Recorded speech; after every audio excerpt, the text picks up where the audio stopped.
Hi ಎಲ್ಲರಿಗೂ ನಮಸ್ಕಾರ. ಈ ವಾರದಲ್ಲಿ ಯು ಪಿ ಎಸ್ ಸಿ ಮತ್ತು ಕೆ ಪಿ ಎಸ್ ಸಿ ಅವರ ಸಾಕಷ್ಟು ರಿಸಲ್ಟ್ ಬಂತು.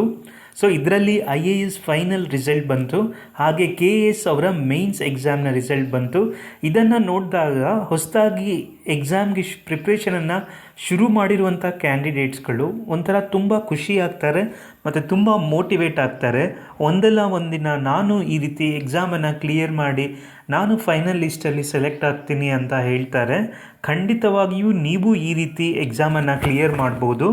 ಇದಕ್ಕೆ ನೀವು ಮಾಡಬೇಕಾಗಿರೋದು ಒಂದೇ, ಯಾವಾಗಲೂ ನಿಮ್ಮ ಸ್ಟಡಿಯಲ್ಲಿ ಕನ್ಸಿಸ್ಟೆನ್ಸಿ ಲೆವೆಲನ್ನು ಯಾವಾಗಲೂ ಮೇಂಟೈನ್ ಮಾಡಿ. ಇದರಿಂದ ನಿಮಗೆ ಖಂಡಿತವಾಗಿಯೂ ಗೆಲುವು ಅನ್ನೋದು ಸಿಕ್ಕೇ ಸಿಗುತ್ತೆ. ಸೊ ಈ ಎಕ್ಸಾಮ್ಗೆ ರೆಗ್ಯುಲರ್ ಸ್ಟಡಿಗಳು ನೀವು ಮಾಡಬೇಕಾಗತ್ತೆ. ಒಂದಿನ ಜಾಸ್ತಿ ಓದೋದು, ಒಂದಿನ ಕಮ್ಮಿ ಓದೋದು, ಈ ಥರ ಕೆಲವೊಂದು ದಿನ ಆಗುತ್ತೆ.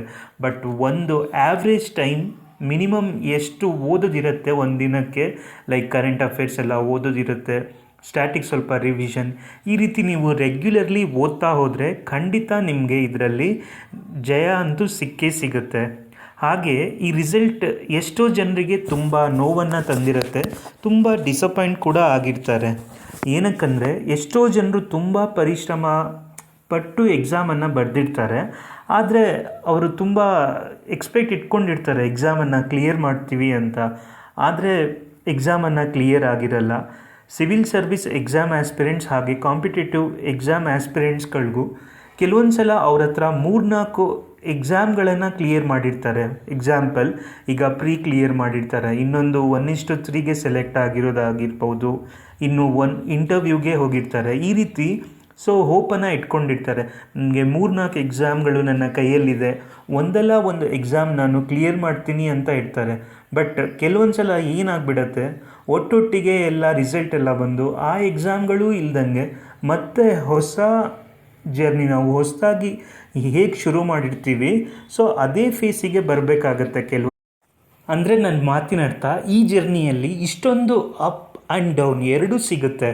ನಾವು ಈ ಹೋಗುವಂಥ ದಾರಿ ತುಂಬಾ ಒಂದು ಸ್ಟ್ರೈಟಾಗಿ ಇಲ್ಲ, ತುಂಬ ಏರು ಇಳಿಕೆ ಸಿಗ್ತಾನೆ ಇರುತ್ತೆ. ಸೊ ಅದಕ್ಕೋಸ್ಕರ ನಾವು ಯಾವಾಗಲೂ ನಮ್ಮ ಸ್ಟಡಿಯನ್ನು ಕನ್ಸಿಸ್ಟೆನ್ಸಿಯಿಂದ ನಾವು ಓದಲೇಬೇಕು. ಕೆಲವೊಂದು ಸಲ ತುಂಬ ಎಕ್ಸಾಮ್ಗಳನ್ನು ಕ್ಲಿಯರ್ ಮಾಡ್ತೀವಿ ಅಂತ ಸ್ಟಡಿಯನ್ನು ಕಮ್ಮಿ ಮಾಡೋದಂತೂ ಯಾವುದೇ ಕಾರಣಕ್ಕೂ ಮಾಡಬಾರ್ದು. ಹಾಗೆ ಎಕ್ಸಾಮ್ಗಳು ಕ್ಲಿಯರ್ ಆಗ್ತಿಲ್ಲ ಅಂತ ಡಿಸಪಾಯಿಂಟ್ ಆಗಿ ಎಕ್ಸಾಮನ್ನು ಸ್ಟಡಿ ಮಾಡೋದಂತೂ ಖಂಡಿತವಾಗಿಯೂ ಬಿಡಬಾರ್ದು. ನೀವು ಇಲ್ಲಿ ಬಂದಿರುವಂಥ ಉದ್ದೇಶ ಏನು ಅದನ್ನು ನೆನ್ಪಿಟ್ಕೊಳ್ಳಿ. ಸೊ ನಿಮಗೆ ಒಂದಲ್ಲ ಒಂದು ಸರ್ಕಾರಿ ಹುದ್ದೆಯನ್ನು ತಗೋಬೇಕು ಅಂತ ತುಂಬ ಇಂಟ್ರೆಸ್ಟಿಂದ ಬಂದಿರ್ತೀರ. ಸೊ ಅದು ಯಾವ ಕಾರಣಕ್ಕೋಸ್ಕರ ಬಂದಿದ್ದೀರಾ, ನಿಮ್ಮಿಂದ ಸಮಾಜಕ್ಕೆ ಒಂದು ಏನಾದರೂ ಕೆಲಸ ಆಗಬೇಕು, ಹಾಗೆ ಸೊಸೈಟಿಗೆ ಏನಾದರೂ ಬೆನಿಫಿಟ್ ಆಗಬೇಕು ಅಂದರೆ ನಿಮ್ಮಿಂದ, ಸೊ ಆ ಥರ ಅಂದ್ಕೊಂಡೇ ನೀವು ಬಂದಿರ್ತೀರ. ಅದನ್ನು ಮಾಡಬೇಕು ಅಂದರೆ ನೀವು ಎಷ್ಟೇ ಕಷ್ಟ ಆಗಲಿ, ಸೊ ಅದನ್ನೆಲ್ಲ ನೀವು ಫೈಟ್ ಮಾಡಿ ನೀವು ಇಲ್ಲಿ ಸರ್ವೈವ್ ಆಗಬೇಕು.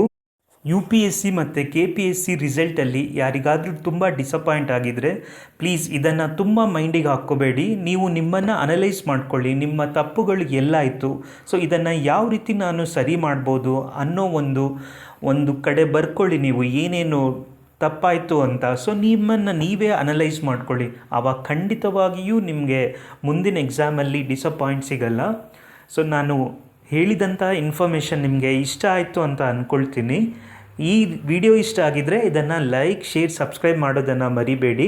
ಕಾಂಪಿಟೇಟಿವ್ ಎಕ್ಸಾಮ್ಗೆ ಪ್ರಿಪೇರ್ ಆಗ್ತಿರುವಂಥ ಆಸ್ಪಿರೆಂಟ್ಸ್ಗಳು ಈ ಚಾನಲ್ಗೆ ಜಾಯ್ನ್ ಆಗ್ಬೋದು. ಹಾಗೆ ನಿಮಗೆ ಏನೇ ಡೌಟ್ಸ್ ಇದ್ದರೂ ನನಗೆ ಕಾಮೆಂಟ್ಸ್ ಮೂಲಕ ಕೇಳ್ಬೋದು. ನಾನು ನಿಮ್ಮ ಎಲ್ಲ ಕಾಮೆಂಟ್ಸ್ಗಳಿಗೂ ನಾನು ರಿಪ್ಲೈ ಮಾಡ್ತೀನಿ. ಈ ವಿಡಿಯೋ ನೋಡಿದ್ದಕ್ಕಾಗಿ ಎಲ್ಲರಿಗೂ ಧನ್ಯವಾದಗಳು.